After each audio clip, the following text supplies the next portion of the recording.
Il y a beaucoup de trains aujourd'hui quand même. Sérieux, c'est quoi ce train?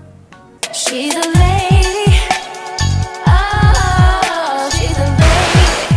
Bonjour à tous, bonjour à toutes, je suis ravie de vous retrouver aujourd'hui pour une nouvelle vidéo, j'espère que vous allez bien. Tout d'abord, j'aimerais vous souhaiter une très bonne année 2018, une année créative, une année productive, une année pleine de sourires. Et je suis ravie de vous retrouver du coup aujourd'hui pour faire un petit peu le bilan du coup de cette année 2017 de mon côté. C'est vraiment une vidéo qui me tenait à cœur de vous faire parce que voilà, moi j'adore les fins d'année, parce que pour moi la nouvelle année c'est vraiment une page qui se tourne, c'est vraiment un renouveau. Les rétrospectives c'est quelque chose que j'aime beaucoup faire, pas seulement voilà j'ai fait ça, je suis allée là, mais aussi savoir un petit peu ce que l'année m'a appris. Déjà on va commencer par les résolutions que j'avais prises l'année dernière. J'avais deux grandes résolutions en 2017 et que je voulais absolument mener à bout. La première, c'était une résolution que je pense j'avais depuis de nombreuses années mais que je n'arrivais pas à suivre. C'était de manger mieux, de réapprendre à manger, voilà, vraiment de retrouver un rapport, on va dire, sain avec la nourriture, ce qui était plus forcément le cas. Voilà, bon, je vous ai fait une vidéo là-dessus donc je vais pas épiloguer. J'ai accepté l'idée que seule je n'y arriverai pas. Alors après peut-être que pour certaines personnes c'est plus facile, mais moi en tout cas au point où j'en étais, j'avais vraiment besoin d'être aidée par une nutritionniste. Sachez que parfois on a besoin d'aide, il faut l'accepter, c'est tout, et c'est comme ça que vient le changement. J'ai repris de bonnes habitudes et du coup toute cette année a été super fluide en fait.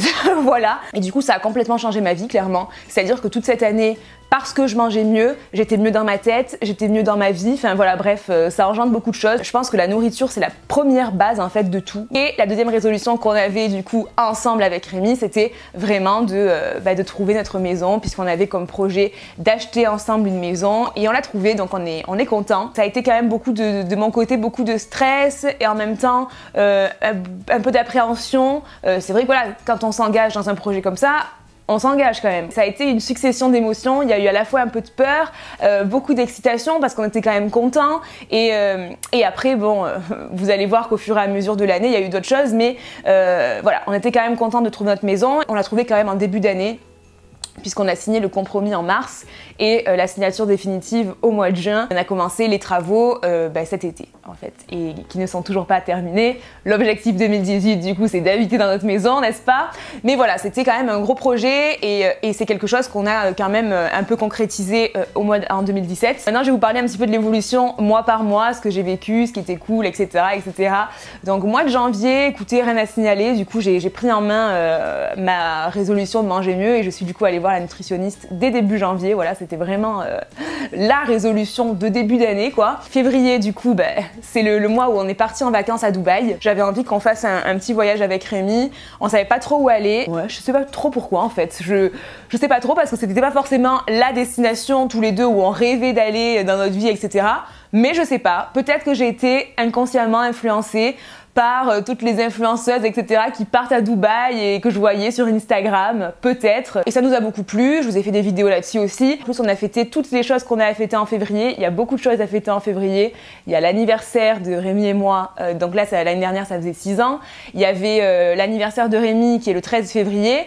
Et ensuite la Saint-Valentin, voilà. Donc bref, en fait, on a tout fêté à Dubaï. Franchement, avec du recul, heureusement que j'avais réservé ce voyage au mois de février, que j'avais organisé ça, parce que, en fait, après, on n'est plus du tout partis ensemble. Et sur mon blog, pour ceux qui sont intéressés, je vous avais fait un énorme article où je vous parlais un petit peu de tout et voilà, donc je sais que ça a aidé beaucoup de personnes et j'étais grave contente. Donc voilà, si jamais vous partez à Dubaï bientôt, je sais pas, n'hésitez pas à aller voir. Ensuite du coup mois de mars, un bon mois de mars puisqu'on signe quand même du coup notre compromis avec Rémi. Avril, rien de spécial à signaler, ouais, on a fait le mode D, super. C'est une course, je crois qu'elle faisait 13 km et vous avez des obstacles dans la boue, etc. Bref, et Rémi il le faisait avec des membres de sa famille et tout, et puis il m'avait dit ah mais vas-y fais-le et tout, faut que je le fasse au moins une fois, machin. Moi qui ne suis pas forcément passionnée par tout ce qui est course, machin, bon j'y suis allée quand même, voilà, je me suis dit ça me donnait un challenge, c'est tout. La seule chose qui m'attirait en fait c'était les obstacles dans la boue, je me suis dit ça peut être sympa, hein, ça peut être sympa de se rouler dans la boue dans sa vie, voilà. Bref, du coup ça a été un challenge et voilà, on l'a fait. Mois de mai, c'était le mois de mon anniversaire, 26 ans, voilà, déjà, n'est-ce pas. Ensuite juin ça a été un big mois, j'ai eu beaucoup de séjours, notamment avec Sanoflore, avec The Body Shop, des petits séjours presse, donc dans le Vercors avec Sanoflore, à Londres avec The Body Shop, un petit séjour séjour à Capri aussi avec Kiko, que j'ai beaucoup aimé. Il y a eu le Get Beauty aussi quand même. Donc justement, le Get Beauty, parlons-en, cette année, je l'ai vécu différemment de 2016.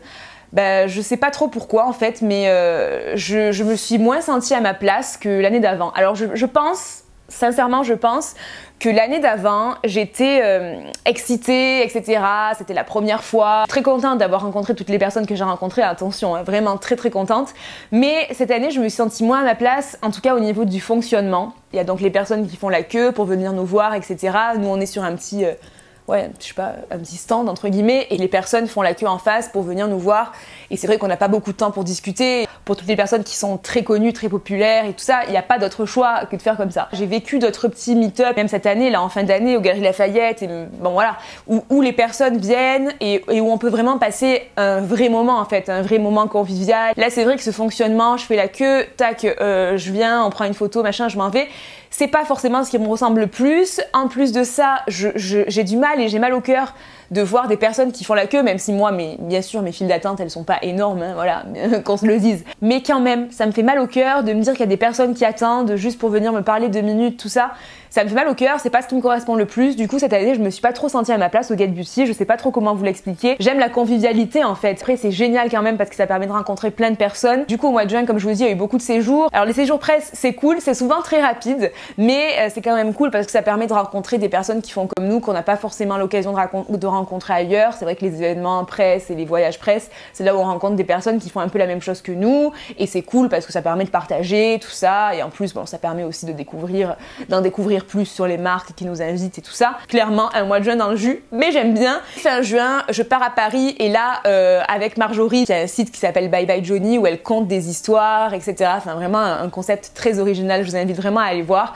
Et du coup, elle m'avait proposé de participer avec elle à une de ces histoires sur le thème de Sauvé par le gong. Donc j'y suis allée et en fait, elle a fait partie des personnes qui m'ont beaucoup motivée cette année parce que Marjorie, c'est une personne qui a les mêmes passions que moi en fait. On aime toutes les deux la mode et les choses un petit peu faux folles, hein, et on chante toutes les deux, enfin voilà, on a un peu les mêmes passions et c'est vrai que ça a été quelqu'un de très bénéfique pour moi cette année parce que elle m'a motivée en fait à reprendre, même si j'avais jamais forcément arrêté de chanter, c'est quand même ma passion première. J'ai toujours besoin d'avoir des petits coups de pied au cul moi de toute façon. Voilà, elle m'a motivée tout simplement et c'est vrai que du coup l'été je l'ai passé sous ce signe-là, j'étais hyper motivée, je me suis dit j'ai envie de mêler toutes mes passions, etc. J'étais déter. Le mois de juillet je me suis affirmée à fond, du coup en tant que créatrice de contenu sur internet, en tant que youtubeuse quoi. Je pense que c'est parce que Marjorie aussi m'a motivée à ça, elle m'a dit tu te rends pas compte et tout, faut que tu oses plus de trucs, faut que tu oses t'affirmer en tant que ce que t'es en fait, parce que moi j'osais pas forcément genre contacter des lieux, etc. pour savoir si je pouvais venir filmer, machin. J'avais peur qu'on me réponde mais t'es sérieuse, pourquoi tu veux venir filmer, tu fais des vidéos sur YouTube et alors on s'en fout tu vois.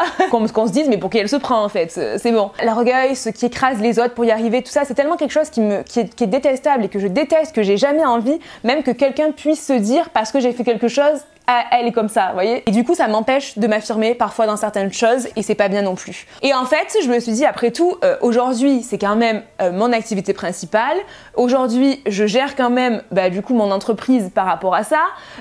Donc, je veux dire, c'est pas non plus de la rigolade. C'est plus de la rigolade, c'est plus du passe-temps, c'est plus du loisir. C'est ton activité, en fait. Donc, oui, il faut oser. Et au final, ça s'est avéré productif et ça s'est avéré positif. Voilà, je suis allée au Doc des Suds à Marseille, j'ai demandé et puis il se trouve qu'ils ont été d'accord, j'ai pu faire ma vidéo du coup sur le thème des Little Mix. J'étais allée aussi au Sofitel à Marseille pour demander si je pouvais filmer dans une chambre, pareil, ils ont été d'accord parce qu'au final c'est du donnant-donnant. C'est vrai que moi je vais les mentionner, etc. Ça va leur donner un petit peu de visibilité, un petit peu. Et moi c'est cool parce que je peux filmer dans des lieux sympas. Et puis du coup au mois de juillet on a commencé les travaux dans notre maison. Bon, je pense qu'on a vraiment sous-estimé les travaux dans notre maison, les travaux qu'il y avait à faire, clairement. À la base, nous, dans notre tête, on s'est dit on va y aller, les travaux, on les fera au fur et à mesure, mais c'est vrai que mon père nous a poussé à les faire avant et il avait raison parce qu'en fait on les aurait certainement jamais fait après, genre le carrelage, péter des cloisons, etc. C'est pas des choses qu'on aurait fait après et heureusement que mon père est là parce que mon père nous aime énormément depuis qu'on a acheté la maison, franchement voilà, là à part là pendant les fêtes, mais sinon tous les week-ends il est avec nous, franchement limite c'est lui qui nous a fait la maison quoi en fait, voilà. Donc heureusement j'ai beaucoup de chance et du coup après cet été voilà, il n'y a pas eu de vacances, on n'est pas trop allé à la plage, on n'a pas trop profité de l'été, je dois vous l'accorder parce qu'il y avait ça. Et voilà, c'est un choix et c'est un petit moment à passer, c'est clair et net. Du coup, c'est vrai que depuis cet été, un peu fini les restos, fini les sorties, fini les activités sympas, je dois vous l'accorder, et ça, je l'ai beaucoup senti en fin d'année. En fin d'année, ça m'a beaucoup pesé. Après, en fin d'année, des petites choses sympas aussi avec les Galeries Lafayette, du coup, un petit meet-up, de belles collaborations, etc. Enfin voilà, une fin d'année aussi qui était plutôt sympa à ce niveau-là. Et pour terminer, du coup, l'année, le petit voyage en Guadeloupe avec Influence for You, encore une fois, qui vraiment m'a fait énormément de bien. Je vous ai fait la vidéo sur la Guadeloupe, si jamais vous l'avez pas vue, je vous la mets quelque part, je vous invite à aller la voir. Mais voilà, un super groupe où tout le monde s'entendait bien, avec Julie en plus que j'adore, qui est une fille vraiment que j'aime beaucoup. Et franchement, ouais, j'avais l'impression de sortir la tête de l'eau, donc je me suis sentie comme si j'avais 15 ans là-bas, clairement, c'est ça. J'ai senti que je pouvais souffler, là, pendant un moment, ça a duré 5 jours et j'étais tellement bien, vraiment tellement bien. Et quand je suis revenue, j'étais dégoûtée, mais dégoûtée. Pendant plusieurs jours, j'étais même bizarre. Et Rémi me disait, mais t'es bizarre pendant plusieurs jours, j'étais bizarre, j'étais distante, parce que voilà, je sais pas, parce que le fait d'être revenue à ma vie là, d'aujourd'hui au final, cette vie en transition, cette vie où on fait plus grand chose et qu'on est à fond concentré dans cette maison, et j'étais pas dans mon assiette quoi, vraiment pas. Et d'un autre côté c'est assez égoïste quand on y pense, parce que je me dis mais Rémi il est resté là, lui il est jamais parti. Je veux dire voilà, moi j'ai eu quand même certains séjours etc, là je suis partie 5 jours et je reviens et je suis deg, alors que lui il est même pas parti de toute l'année et bon il tient le coup quoi. Évidemment c'est allé mieux, évidemment, mais je m'en suis un petit peu voulu parce que je me suis dit comment tu peux être mal comme ça alors que toi quand même t'as eu la chance de partir. Voilà, et après il y a eu les fêtes etc, et les fêtes c'est un moment que j'aime énormément, même si j'ai pas la chance d'avoir une famille unie, faut le dire, comme je l'aimerais, pas du tout même, mais c'est quand même une période où j'essaie de profiter, c'est quand même une période que j'aime toujours. C'est vrai que toute l'année, à part la fin d'année où commençait un petit peu à me peser, toute l'année, cette année, je me suis sentie bien. Et en fait, j'ai vraiment compris cette année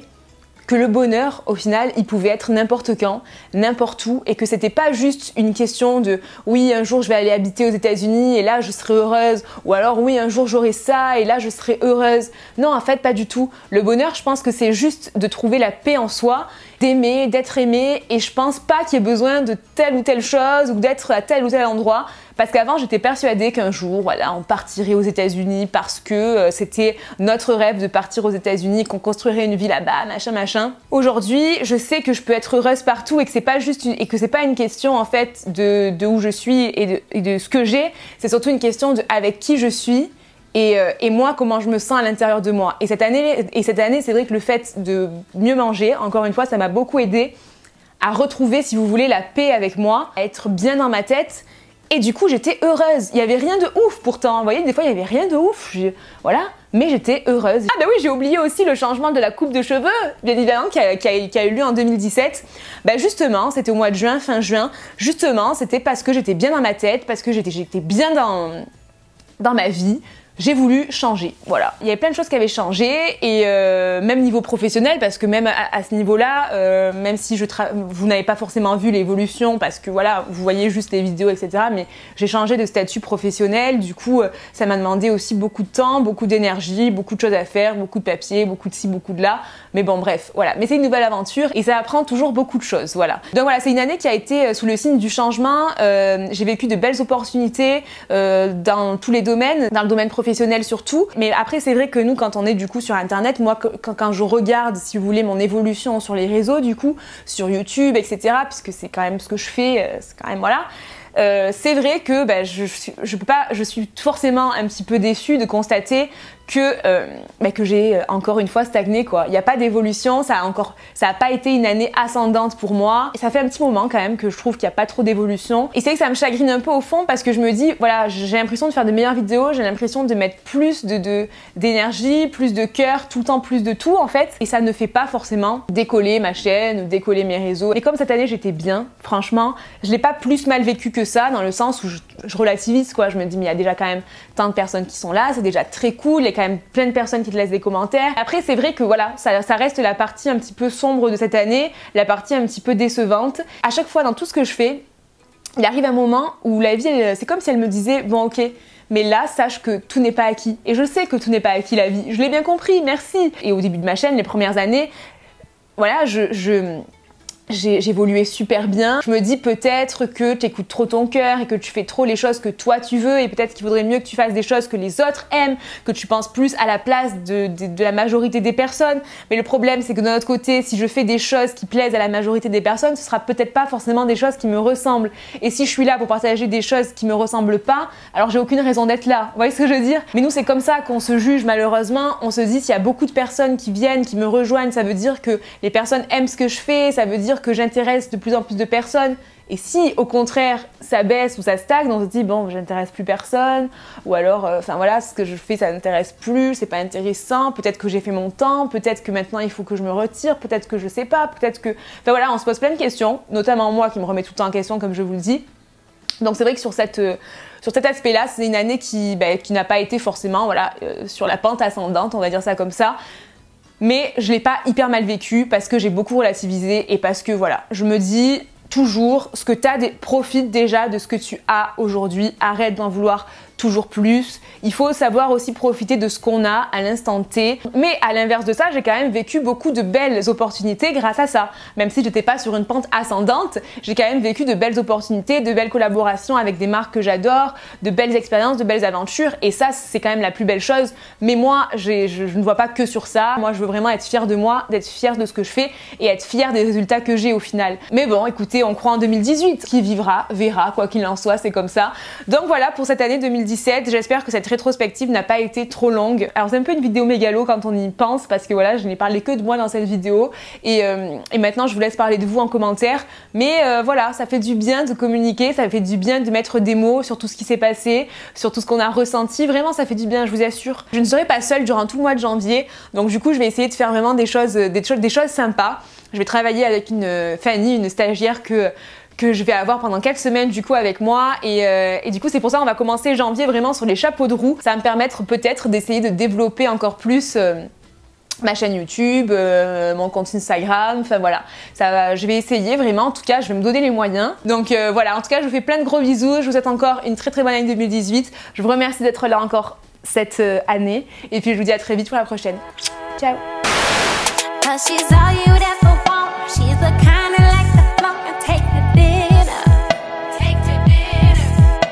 She always knows her place. She's got style, she's got grace. She's a winner. She's a winner. She's a lady.